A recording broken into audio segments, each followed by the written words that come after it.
Então, a Isis já resolveu o meu problema aqui em várias questões. Eu quero me concentrar aqui num ponto que eu acho que é fundamental, que é a questão dos BRICS, da relação Brasil e BRICS.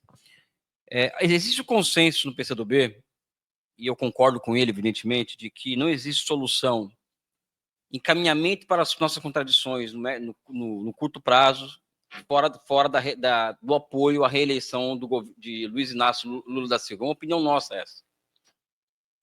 Tá? E por uma razão muito simples, não existe nenhuma outra campo político, um agrupamento de forças que conseguiu acumular forças capazes de entregar ao país algo que vai além do que o Lula está entregando até hoje, do que o que está posto para nós aí. Isso não significa que nós somos governistas, que nós somos. Não é isso. Tá? Tanto é que, por exemplo, eu tenho feito críticas públicas e não sou censurado por elas em relação à nossa política externa. Né? Aliás, eu faço críticas abertas sobre o arcabouço fiscal, faço críticas abertas sobre a política fiscal do governo Lula, enfim, e eu não sou censurado por causa disso, porque é parte do processo de unidade de luta, né? É unidade de contrários, unidade de luta. Então, o Brasil, desde que o governo Lula assumiu, aliás, Bolsonaro não é base de comparação, né? Mas existe um distanciamento muito grande do Brasil com os BRICS. Eu não sei se vocês viram na semana passada. Eu falo porque eu estive no Banco dos BRICS. Semana passada tinha outra coisa que eu vou falar daqui a pouco. Estive no Banco dos BRICS um tempo atrás, quase 2 anos, e eu vi esse distanciamento.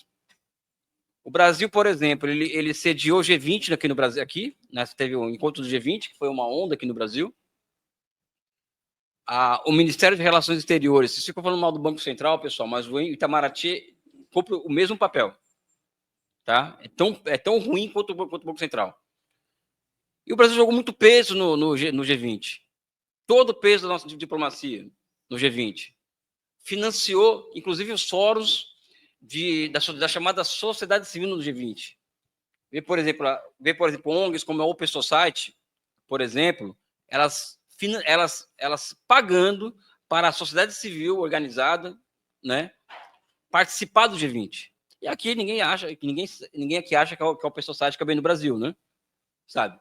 E a Fundação Ford, ou seja, uma participação ativa. Enquanto isso, a cúpula dos BRICS em Kazan foi completamente esvaziada pelo Brasil.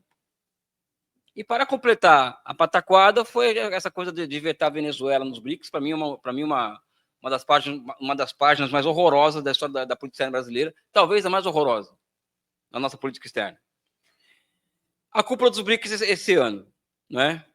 O Lula, o presidente Lula, ele está isso é perceptível, ele está numa batalha para tomar para si a política externa. Que também as coisas não são assim. O Lula não faz o que ele quer, pessoal.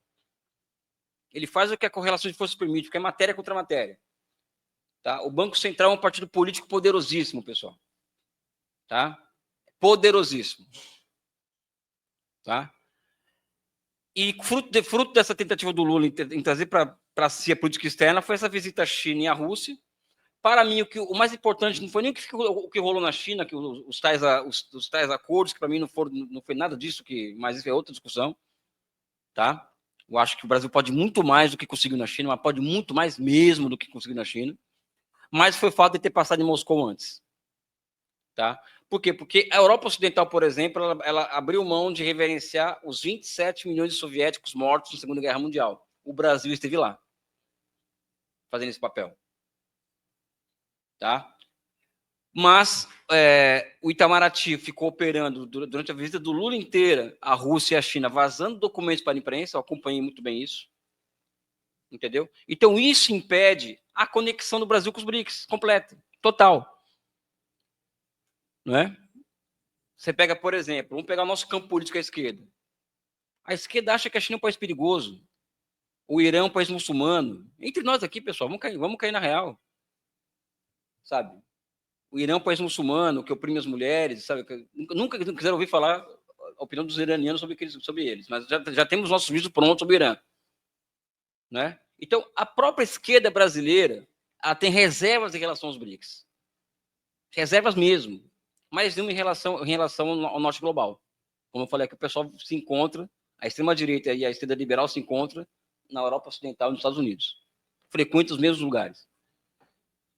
Então, acho que o papel nosso é o país cair na real, porque na semana passada a presidenta Dilma ela fez uma live para o PT maravilhosa, mas ela deu uma aula de geopolítica, logo em seguida foi o braço direito do Celso Amorim falar, uma fala sinofóbica, uma fala islamofóbica, não sei se vocês viram isso, sabe? Procura depois no site do PT isso aí. Horroroso.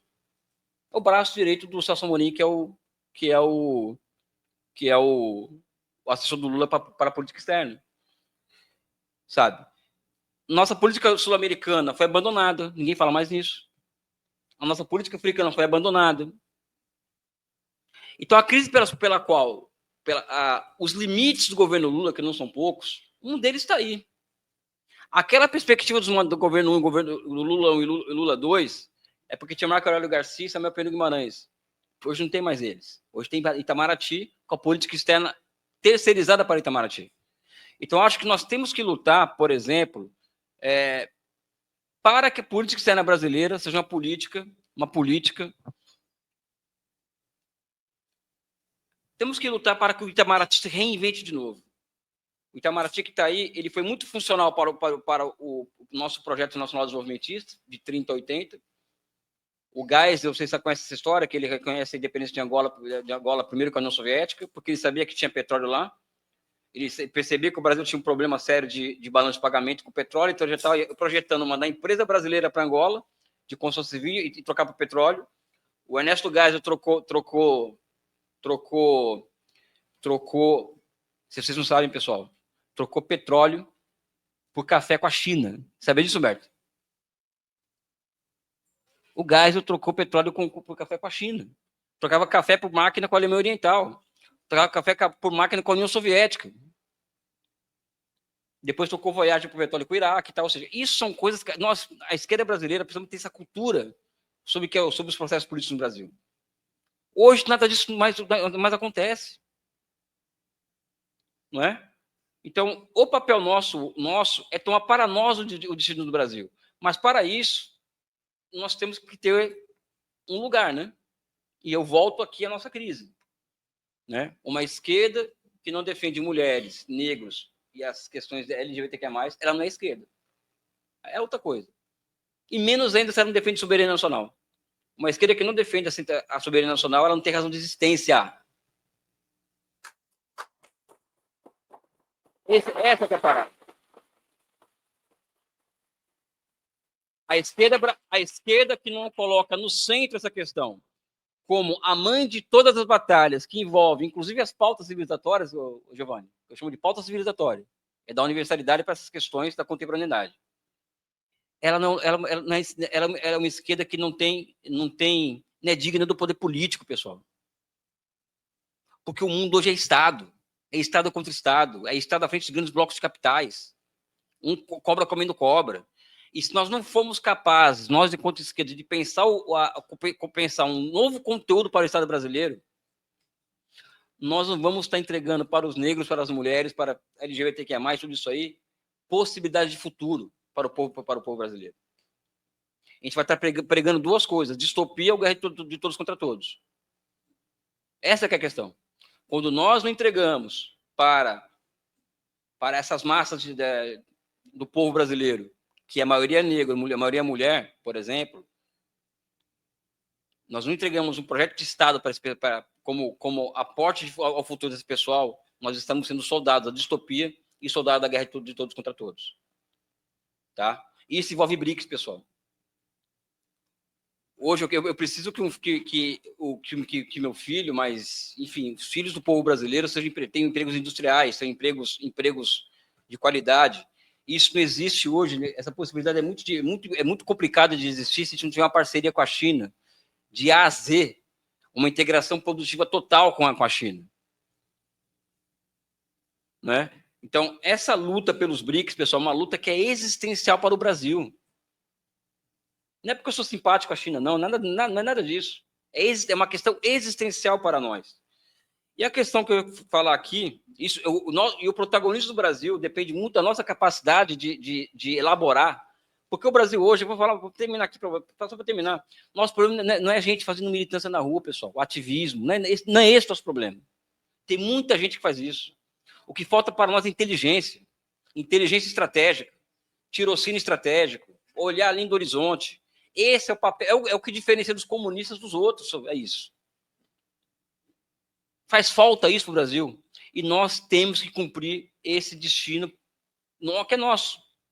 Por isso que eu chamei esse monte de gente inteligente que vai estar no PCdoB, para nos ajudar.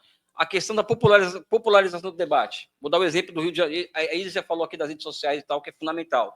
No Rio de Janeiro, nós estamos fazendo aulas públicas. Eu estou saindo da minha cátedra da universidade para dar aula pública no Rio de Janeiro. Já reunimos 500 pessoas numa praça, vamos andar o Rio de Janeiro inteiro. Eu acho que, Giovanni, não sei se o que você acha, o mandato da Bruna também, e o outro mandato do nosso vereador, começar a patrocinar esse tipo de debate,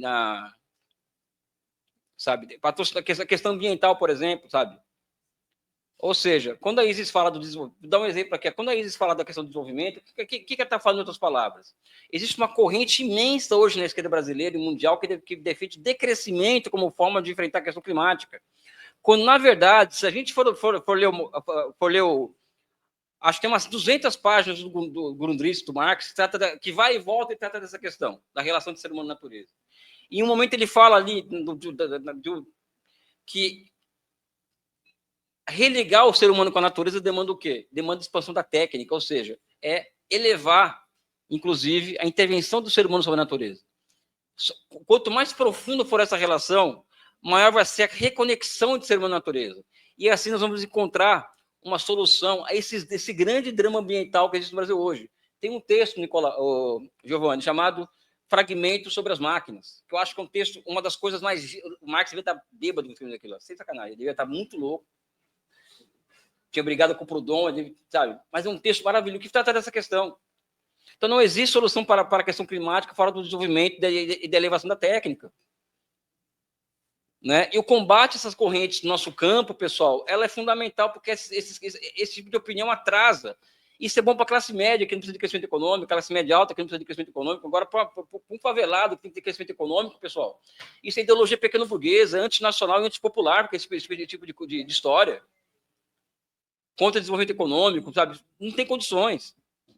Enfim, eu fico por aqui porque é tanta questão, ou seja, guerra comercial, pessoal, guerra comercial, eu vou ler o seguinte, vejam aquele livro Chutando a Escada do Radun Chang, está lá, né? Desdolarização, eu sou muito conservador com esse processo, acho que ele está indo e não está ao mesmo tempo, as coisas não são assim, né? Eu vou falar com a experiência que trabalhou no Banco dos BRICS, entendeu?